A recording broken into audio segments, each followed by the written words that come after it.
Bollywood silver screen presenting Lord of the rings part 2। कहानी के पिछले भाग में हमने देखा था कि ये 9 लोग मॉर्डोर के लिए निकलते हैं क्योंकि इन्हें रिंग को नष्ट करना है, लेकिन अब इनमें से कुछ लोग मर चुके हैं, कुछ बिछड़ चुके हैं और केवल फ्रोडो और सैम ही हैं जो आगे के सफर पर निकलते हैं। लेकिन इनका आगे का सफर बहुत मुश्किल है। इनके आगे ऊंचे ऊंचे पहाड़ है, पहाड़ों की भूल भुलैया है जहां पर ये बार बार रास्ता भूल जाते हैं। लेकिन ये इस सफर में अकेले नहीं है, कोई है जो इनका अभी भी पीछा कर रहा है और वो है गोलम। क्योंकि गोलम की जिंदगी में रिंग के अलावा कुछ भी नहीं है। कई 100 सालों तक ये रिंग गोलम के पास थी, इसीलिए गोलम को रिंग का नशा पूरी तरह से चढ़ा हुआ है और वो इस रिंग को किसी भी हालत में हासिल करना चाहता है। अब एक रात को जब फ्रोडो और सैम सो रहे होते हैं, तभी गोलम धीरे धीरे इनकी तरफ बढ़ता है और वो रिंग को इनसे चुराने की कोशिश करता है। लेकिन तभी फ्रोडो की आंख खुल जाती है और उसका हाथ पकड़ लेता है। इसके बाद गोलम, सैम और फ्रोडो के बीच में बहुत हाथापाई होती है और अंत में फ्रोडो गोलम की गले पे तलवार लगा देता है, जिससे गोलम डर जाता है और इसके बाद ये गोलम को बंदी बना लेते हैं। गोलम बोलता है कि मुझे छोड़ दो, लेकिन गोलम को छोड़ना खतरनाक है क्योंकि कई दिनों से वो इनका पीछा कर रहा है। सैम बोलता है कि अगर हमने इसे छोड़ा तो रात को हमें मार भी सकता है। गोलम कहता है कि मैं आपकी सेवा करने का वादा करता हूं और वो रिंग की कसम भी खाता है, लेकिन सैम को उसकी बातों पर विश्वास नहीं है। फ्रोडो कहीं ना कहीं उस पर थोड़ा थोड़ा विश्वास करता है। दरअसल फ्रोडो को उस पर दया आती है और इसकी वजह ये होती है कि गैंडोल्फ ने उसके बारे में उसे बहुत कुछ बताया होता है। फ्रोडो गोलम से बोलता है कि तुम्हें गोंडोर का रास्ता पता है, क्या तुम कभी वहां गए हो? गोलम बोलता है कि हाँ, मैं वहां तुम्हें ले जा सकता हूं, मैं वहां जा चुका हूं। और इसके बाद वो उसके गले की रस्सी खोल देता है और गोलम उनका मार्गदर्शन करता है और वो उन्हें गोंडोर ले जाने का वादा करता है जहां उन्हें इस रिंग को नष्ट करना है। वहीं दूसरी तरफ दिखाते हैं कि सौरोन का सेवक सारूमन जिसने एक नई सेना बनाई है जिसका नाम है उरखाई, और उसकी सेना के कुछ लोग 2 हॉबिट्स को बंदी बनाकर उसके पास ला रहे होते हैं और एराथॉन, गिमली और एल्फ उरखाई का पीछा कर रहे होते हैं ताकि वो उन दोनों हॉबिट्स को बचा ले। अब यहां पर आप सौरोन और सारूमन का रिश्ता भी समझ लें। सौरोन ने अभी तक कोई रूप नहीं लिया है, वो एक आग के रूप में जिसके चारों तरफ आग जलती रहती है और सारूमन उसका सेवक है जो सौरोन के लिए काम करता है और सारूमन उसी जाति का है जिस जाति का गैंडोल्फ है। और सारूमन ये सब इसलिए कर रहा है ताकि वो सौरोन के साथ मिलकर पूरी पृथ्वी पर राज कर सके और सौरोन को अपनी सारी शक्तियां वापस पाने के लिए उस रिंग की जरूरत है जिसे सैम और फ्रोडो नष्ट करने के लिए मॉर्डोर ले जा रहे हैं। और एक बार अगर उन्होंने उस अंगूठी को, उस रिंग को नष्ट कर दिया तो सौरोन का अस्तित्व खत्म हो जाएगा। अब जब ये तीनों उन दोनों हॉबिट्स को ढूंढ रहे होते हैं तभी इन्हें रोहान राज्य की एक सेना की टुकड़ी दिखती है। एरागोन उन्हें देखकर आवाज देता है और वो पूरी सेना की टुकड़ी वापस इनके पास लौटकर आती है। एरागोन बोलता है कि हम तुम्हारे राज्य रोहान और तुम्हारे राजा थियोडन के दोस्त हैं। इस टुकड़ी का जो मेन सिपाही होता है वो बोलता है कि राजा थियोडन को अब दोस्त और दुश्मन में कोई फर्क नहीं रहा, वो अपनों को भी नहीं पहचान रहा। सारूमन ने उसे जादू से अपने वश में कर लिया है और अब ये पूरा राज्य उन्हीं के कब्जे में है। एरागोन बोलता है कि हम यहाँ पर 2 हॉबिट्स को ढूंढ रहे हैं जिन्हें ओरकाई ने बंदी बना लिया है। वो आदमी बोलता है कि यहाँ पर कोई ओरकाई नहीं बचा, कल रात को हमने उन सबको मार दिया है। एरागोन बोलता है कि उनके साथ 2 हॉबिट्स भी थे जो कद में बहुत छोटे थे। वो आदमी बोलता है कि ये तो मुझे नहीं पता, लेकिन कल रात को हमने सबको मार दिया है। इसके बाद वो आदमी उन्हें 2 घोड़े देता है और उन्हें बताता है कि हमने उन्हें कहां मारा था और ये तीनों उस जगह पहुंच जाते हैं और छानबीन करने के बाद इन्हें पता चलता है कि वो दोनों हॉबिट्स वहां से भागकर जंगल में चले गए थे और ये जंगल बहुत खतरनाक है। गिमली बोलता है कि वो पागल थे जो इस जंगल में चले गए। वहीं दूसरी तरफ ये दिखाते हैं कि वो दोनों हॉबिट्स अभी भी भाग रहे होते हैं और उनके पीछे एक ओरकाई पड़ा होता है, वो उन्हें मारना चाहता है और ये दोनों हॉबिट पेड़ पे चढ़ जाते हैं। अब उन्हें वो ओरकाई कहीं नहीं दिखता, ये सोचते कि वो चला गया, लेकिन तभी वो ओरकाई इनमें से एक का पैर पकड़कर नीचे खींच लेता है और दूसरा हॉबिट जोर से चिल्लाता है नहीं, और जिस पेड़ पे वो चढ़ा होता है उसकी आंखें खुल जाती हैं और वो चलना शुरू कर देता है और वो जो ओरकाई हॉबिट को मारने वाला होता है ये पेड़ उसे अपने पैर से कुचल देता है और दूसरे हॉबिट को भी उठा लेता है। इसके बाद पेड़ बोलता है कि अच्छा तुम छोटे ऑक्स हो। वो बोलते हैं कि हम ऑक्स नहीं, हम हॉबिट हैं और हमने पहली बार बोलने वाला पेड़ देखा है। वो बोलता है कि मैं पेड़ नहीं हूं, मैं एंट हूं, एक चरवाहा जो पेड़ों को हाँकता है। अब जो ये एंट होता है इसने हॉबिट्स के बारे में पहले कभी नहीं सुना, इसीलिए इसको ऐसा लगता है कि ये ऑक्स हैं और ये उनकी कोई चाल है और ये ऑक्स से नफरत करते हैं क्योंकि वो पेड़ों को काटते हैं, जलाते हैं, तोड़ते हैं, इसीलिए ये इनको मारना चाहता है। लेकिन ये बताते हैं कि हम दोनों हॉबिट्स हैं। एंट बोलता है कि इसका फैसला व्हाइट विजर्ड करेगा और वो उन्हें व्हाइट विजर्ड के पास ले जाता है और तभी एक सफेद आकृति आती है और ये गैंडोल्फ होता है। गैंडोल्फ अभी भी जिंदा है क्योंकि उसने बाल रोग से छाए जगत में बहुत लड़ाई की थी और उससे जीतकर उसे एक नया रूप मिला होता है ताकि वो मिडिल अर्थ को, धरती को बचा सके। और गैंडोल्फ उस पेड़ को बोलता है, एंट को बोलता है कि तुम्हें इन्हें सुरक्षित इस जंगल से बाहर निकालना है। अब एक बार रास्ते में ये दोनों आराम कर रहे होते हैं और उस वक्त एंट वहां पर नहीं होता। ये दोनों खेल रहे होते हैं और एक पेड़ों की जड़ों के पास रुक जाते हैं। तभी वो पेड़ों की जड़ें इन्हें अपने शिकंजे में कसना शुरू कर देती हैं और इन्हें मारने वाली होती है कि तभी वहां पर एंट आ जाता है। एंट बोलता है कि ये तुम क्या कर रहे हो, तुम्हें जागना नहीं चाहिए। और इसके बाद वो उन्हें ढीला छोड़ देते हैं और एंट उन्हें उठाकर अपने ऊपर रख लेता है। वो बोलता है कि जंगल जाग रहा है, हमें यहां से चलना चाहिए और वो वहां से निकल जाते हैं। वहीं दूसरी तरफ एरागॉन, गिमली और एल्फ भी इस जंगल के अंदर आ जाते हैं और जब वो अंदर आते हैं तो उन्हें एहसास होता है कि यहां पर कुछ खतरा है। एल्फ बोलता है कि ये पेड़ आपस में बातें कर रहे हैं। तभी एल्फ को एहसास होता है कि उनकी तरफ कोई बढ़ रहा है।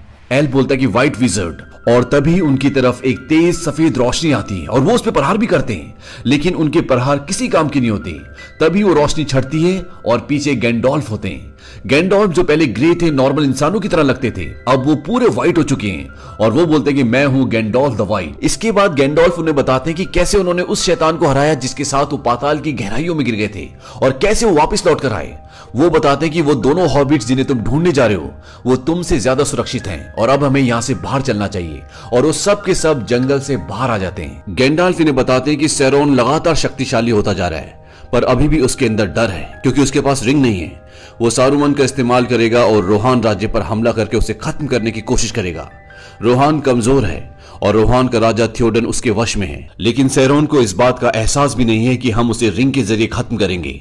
रिंग लगातार मोर्डोर की तरफ बढ़ती जा रही है और ये फ्रूडो और सैम के ऊपर है कि वो वहां कितनी जल्दी पहुंचते हैं और रिंग को नष्ट करते हैं। पर फिलहाल हमारे सामने सबसे बड़ी चुनौती रोहान राज्य की रक्षा है।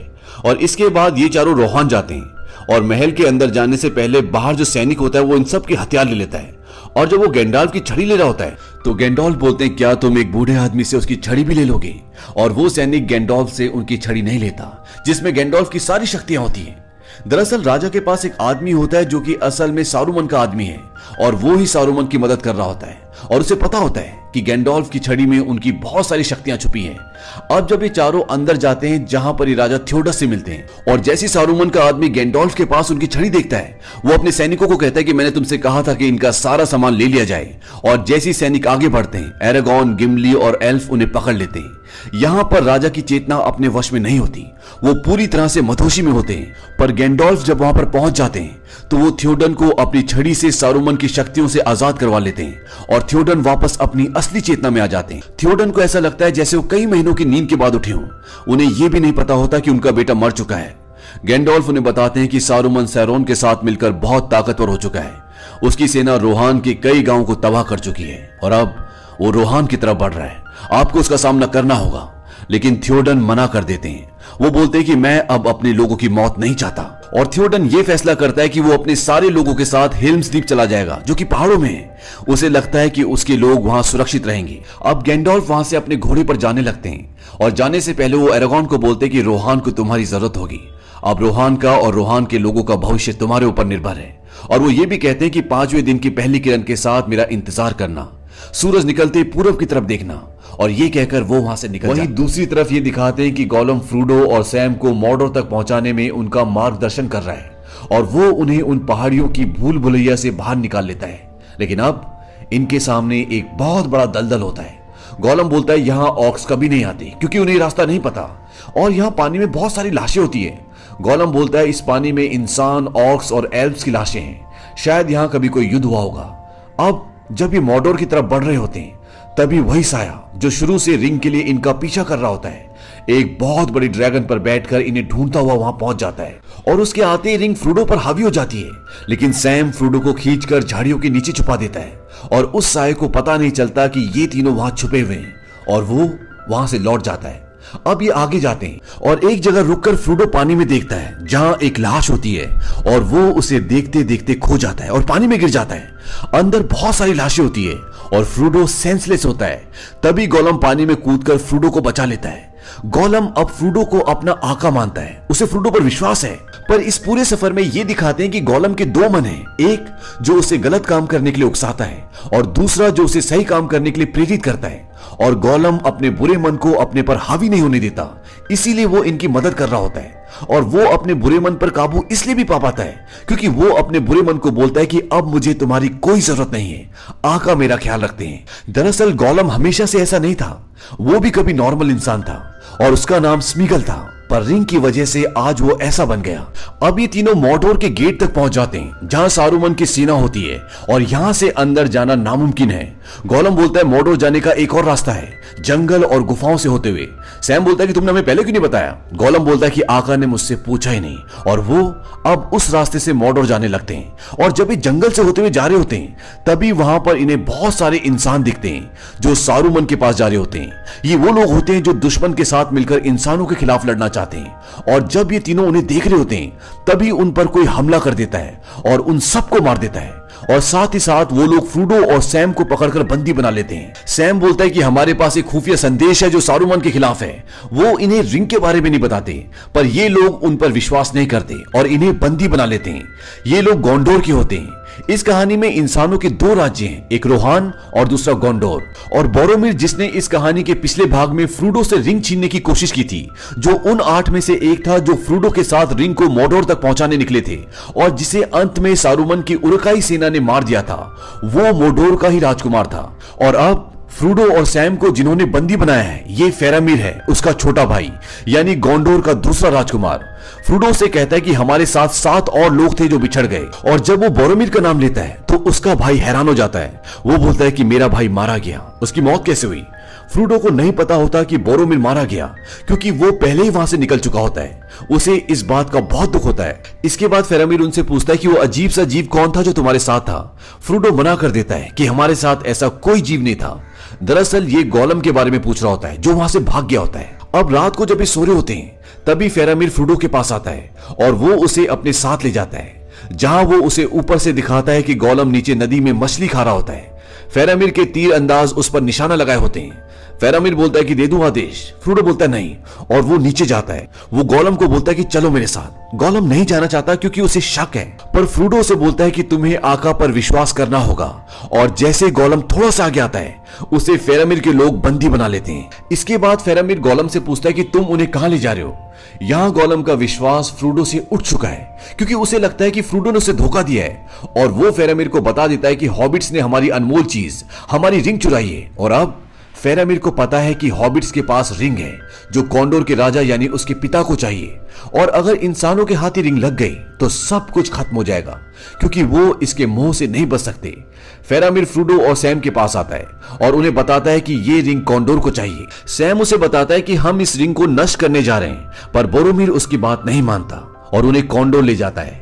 वहीं दूसरी तरफ जंगल में जो 2 हॉबिट्स हैं जो पेड़ों के चरवाहे एंट के साथ होते हैं, वो एक जगह अपने ही जैसे बहुत सारे एंट से मिलता है और वो आपस में मीटिंग करते हैं कि उन्हें जंग में शामिल होना चाहिए या नहीं। और वो इस फैसले पर पहुंचते हैं कि वो इस जंग में शामिल नहीं होंगे। एंट बोलता है कि तुम दोनों वापस अपने घर चले जाओ और एंट उन्हें जंगल से बाहर छोड़ने जाता है। पर हॉबिट जानबूझकर एंट को उस तरफ ले जाते हैं जहां सारूमान रहता है यानी आइसेनगार्ड।